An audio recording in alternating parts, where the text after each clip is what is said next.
Mais je vais vous dire que je ne veux pas... Vous voyez le type de choses dont je ne veux pas. C'est-à-dire, si je me prononce sur certaines questions, ça va susciter encore un débat. Je préfère que ce que nous avons à faire, nous le fassions étape par étape, une fois de plus. Parce qu'on a vu les femmes du Parti Socialiste, on a vu les forums des jeunes dire que Ousmane Tanor Dieng doit se présenter. Oui, mais moi je n'interviens pas dans ce débat-là. Mais c'est normal, c'est humain que certaines personnes m'attaquent. C'est bien d'ailleurs, parce que j'ai choisi la vie publique. Si j'étais fonctionnaire et haut fonctionnaire, comme je le rêvais lorsque j'étais plus jeune, de finir ambassadeur à Genève ou à New York, mais personne ne m'attaquerait. Mais à partir du moment où je dirige des hommes, ils ont le droit d'avoir leur point de vue, de l'exprimer. Mais je veux simplement que ça s'exprime quand même dans la bonne foi, que ça s'exprime de manière polie et civilisée, parce que c'est le type de rapport que nous devons avoir entre nous. Donc les attaques personnelles, ne doivent pas être de mise. Mais le reste, le débat d'idées, il doit avoir lieu, et il a lieu, et c'est tant mieux. Donc d'ici que le congrès soit organisé, les uns auront un point de vue, d'autres auront un point de vue contraire, et ça va de la démocratie. Vous avez entendu la voix de ces jeunes et de ces femmes qui demandent que Ousmane Tanor Dieng se représente? Oui, j'écoute tout, j'entends tout. Écouté ou entendu? J'ai écouté, j'ai entendu, aussi bien ceux qui disent que je ne dois pas me présenter, que ceux qui disent que je dois rester, que c'est l'intérêt du parti. J'écoute tout, et puis sur cette base-là, justement, il me faut tous ces éléments-là, moi, pour construire mon opinion, pour prendre position sur ce débat qui est en cours. Et une fois de plus, je crois que ça aurait été préférable que ce débat ait lieu dans les instances du parti et non pas par presse et par médias interposés. Je crois que ce n'est pas une bonne affaire. Je mentionne que quand même, pour ce qui concerne l'Assemblée nationale, c'est important que notre coalition soit la deuxième coalition au niveau de l'institution parlementaire. Nous avons 20 députés et la coalition de Macky Sall en a autour de 65 ou 66. Et au niveau aussi des partis qui composent l'institution parlementaire, dans le cadre de cette coalition, nous sommes aussi la deuxième force. Ça, quand même, c'est un résultat important. Et beaucoup qui prédisaient notre mort, y compris Abdoulaye Wade, vous vous souvenez qu'il disait PS Maï, c'est lui qui le disait, non? Oui. Maintenant, je crois que c'est de son côté qu'on doit le penser. Parce que, vous voyez, c'est en 3 mois. En 3 mois, le Parti démocratique sénégalais est en déliquescence. Une douzaine de députés par-ci, 4 à l'autre scission, ben, c'est beaucoup moins que ce que nous avons. Et ce que nous avons, c'est lié, les gens s'en étonnent, mais c'est lié à notre implantation dans le pays, à notre maillage national. Nous ne sommes pas forts partout, mais nous existons partout. C'est ce qui a fait qu'on a les résultats qu'on a eus, et le phénomène maintenant unitaire, la dynamique majoritaire de la victoire a joué son rôle, et nous avons les résultats que nous avons, dont nous nous félicitons véritablement après avoir vécu 12 longues années dans l'opposition. Une opposition qui est très difficile, parce que c'est une opposition à Abdoulaye Wade, c'est pas une opposition à Macky Sall, qui est tolérant, conciliant, courtois. Abdoulaye Wade, c'est pas ça. C'est lui, c'est l'humiliation, c'est un comportement frontal qui a pu amener beaucoup de nos militants à quitter le parti, à transhumer. Et ça, je crois qu'il faut se féliciter. On revient un peu sur la question de la transhumance. Vous en avez été victime, vous le disiez tantôt, de la part du Parti démocratique sénégalais d'Abdoulaye Wade. Mais aujourd'hui aussi, le même phénomène continue à perdurer, la transhumance. Beaucoup de gens quittent le PDS ou quittent d'autres partis pour rejoindre la coalition Benno Bokk Yakaar. Moi, je crois qu'il faut décourager cela. Ce n'est pas bon. Comment? Oui, il faut décourager en n'ouvrant pas les portes.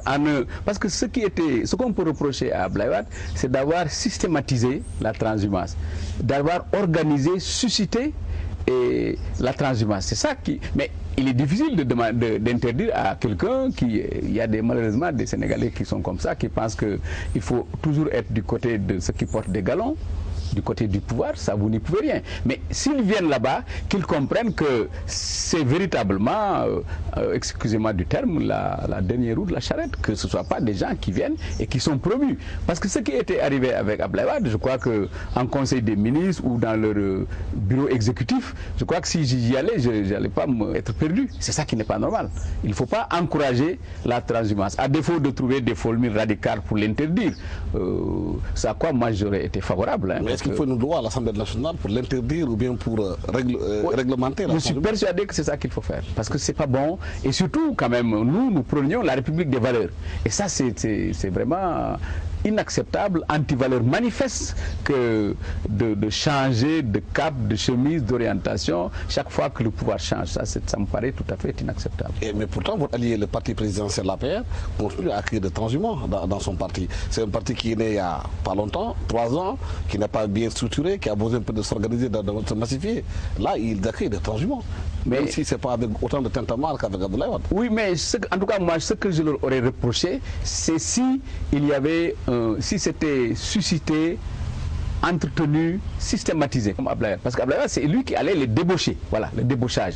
Ça, il faut le condamner. Mais on ne peut pas, malheureusement, empêcher que des gens quittent aujourd'hui le PDS pour venir au PS. Parce qu'il y en a aussi, hein, qui vont au PS, nombreux vont à la paire, mais ils sont en train de partir dans tous les sens. Ça, on ne peut pas l'interdire. Mais ce qu'il ne faut pas encourager, c'est le débauchage. Que le président aille voir des gens, leur remettre de l'argent pour que, armes et bagages et militants, ils viennent dans son parti, qu'ils soient responsabilisés dans son parti. C'est ça qui n'est pas bon et c'est ça contre cela qu'il faut lutter. Il faudra qu'au niveau de l'Assemblée nationale, quand même, que soit étudiée une loi qui permettait d'encadrer un peu tout ça à défaut de l'interdire totalement.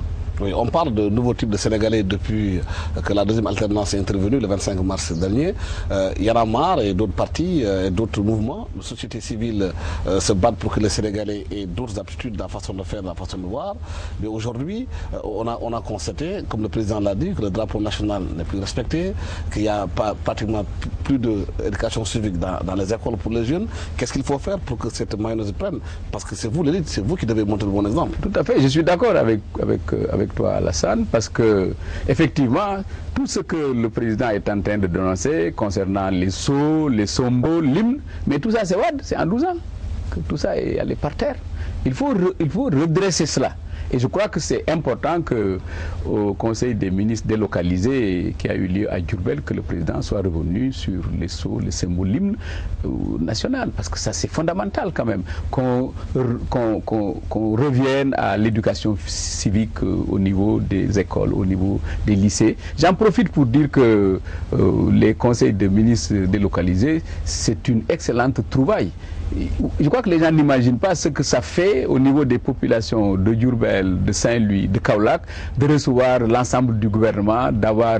mais les populations sortent dans les rues, ils se sentent un peu rapprochés de ce qui les gouverne. Je crois que c'est une excellente idée, il faut la continuer. La deuxième chose est que quand même, et c'est ça qui est... c'est ce au niveau de quoi le gouvernement doit faire attention. Parce que partout, des investissements sont promis, des sommes sont annoncées. Mais les populations prennent note. Mais justement, et vont se demander où allez-vous trouver cet argent? Oui, je crois que le gouvernement 209 milliards, oui. Cadamance, vous parlez de 300 milliards, où allez-vous trouver cet argent? Oui, je crois que le gouvernement, et c'est ce que je présume, parce que c'est eux, une fois de plus, qui sont aux affaires, avant de prendre de telles décisions. Vous le voyez d'ailleurs, avant le Conseil des ministres, il y a un conseil interministériel. Et ce conseil interministériel, en principe, c'est lui qui annonce ces sommes-là qui sont confirmées par le Conseil des ministres. J'imagine qu'au niveau du conseil interministériel, toutes les dispositions sont prises, les pistes sont trouvées, et même éventuellement les financements, avant de faire des promesses. Ça, c'est un minimum de prudence. Mais j'appelle l'attention du gouvernement sur le fait que d'ici un an, parce que 14 régions, c'est vite fait, hein. Alors, une fois que c'est fait, maintenant, si vous voulez retourner dans une région, ou si un an après ou 2 ans après, rien n'est fait, ça va être particulièrement mauvais pour nous. Mais je suis persuadé que ce gouvernement-là ne travaille pas à la légère, parce que quand même c'est des personnes qui ont une certaine expérience. Oui, vous disiez tantôt, il y a eu beaucoup d'annonces qui ont été faites par rapport à cet argent que vous devez investir dans les régions, mais le problème aujourd'hui c'est que les locales, c'est 2014 et les populations ont besoin de concret pour voir est-ce que le gouvernement de la coalition Benno Bokk Yakaar travaille ou pas. Il faudrait présenter au Sénégalais quelque chose. Voilà, vous faites une suggestion magnifique. Ça veut dire que oui, c'est une question intéressante et intelligente, parce que justement au minimum 2014 constitue une échéance. Les locales. Oui, les locales, 2014. En 2014, il faudra bien que si on va à Saint-Louis, Kaolack, Diourbel, mais qu'on y aille avec une toute partie des promesses réalisées. Ça, c'est déjà une échéance, c'est un horizon. Je crois que effectivement, le gouvernement doit être très attentif à cela. Vous rapproche justement ces annonces que vous faites, alors que le gouvernement a été en ce moment incapable de lever sur le marché financier de l'argent pour financer ces projets.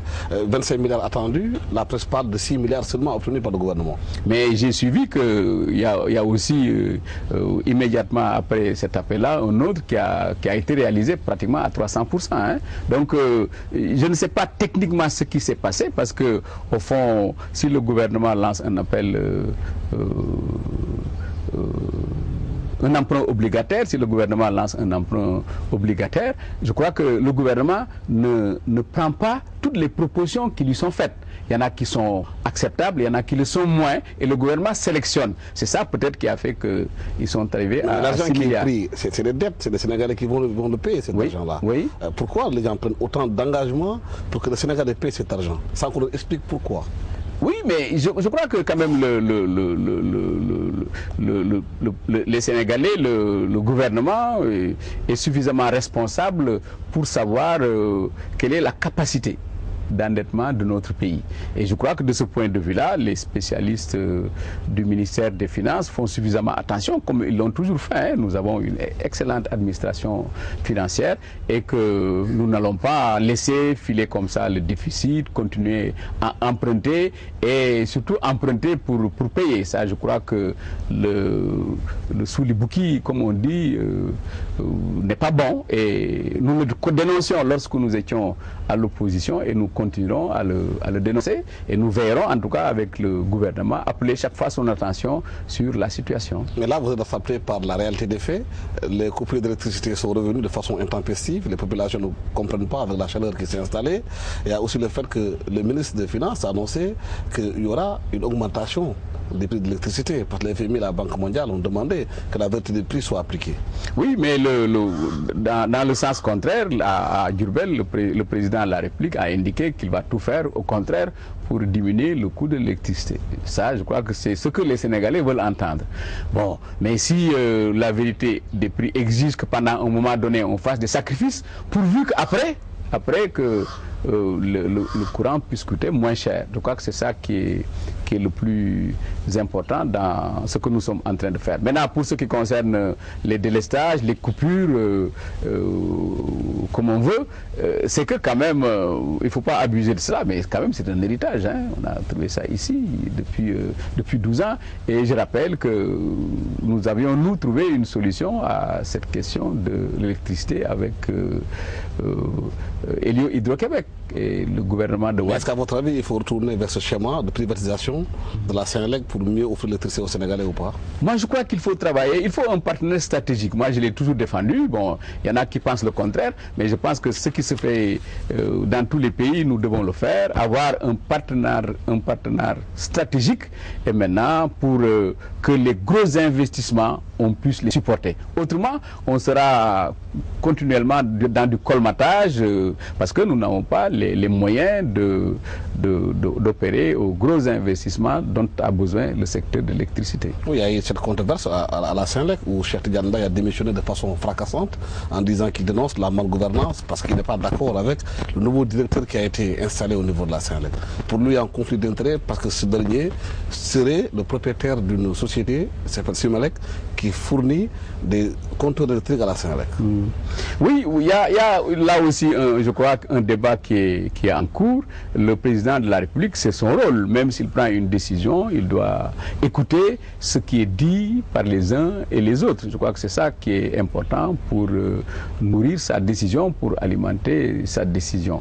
Mais moi, je ne suis pas informé, imprégné de ce qui s'est passé au niveau de la Sénélec. D'abord parce que je n'étais pas au Sénégal. Ensuite, je ne connais pas particulièrement le dossier. Mais de manière générale, il y a des critiques qui sont faites sur la gouvernance. Mais quand même, il faudrait que les Sénégalais partent de ce qui existait déjà. Parce que par rapport à ce qui existait, il y a de grandes améliorations. Il faut maintenant continuer à demander à ce que ça s'améliore progressivement.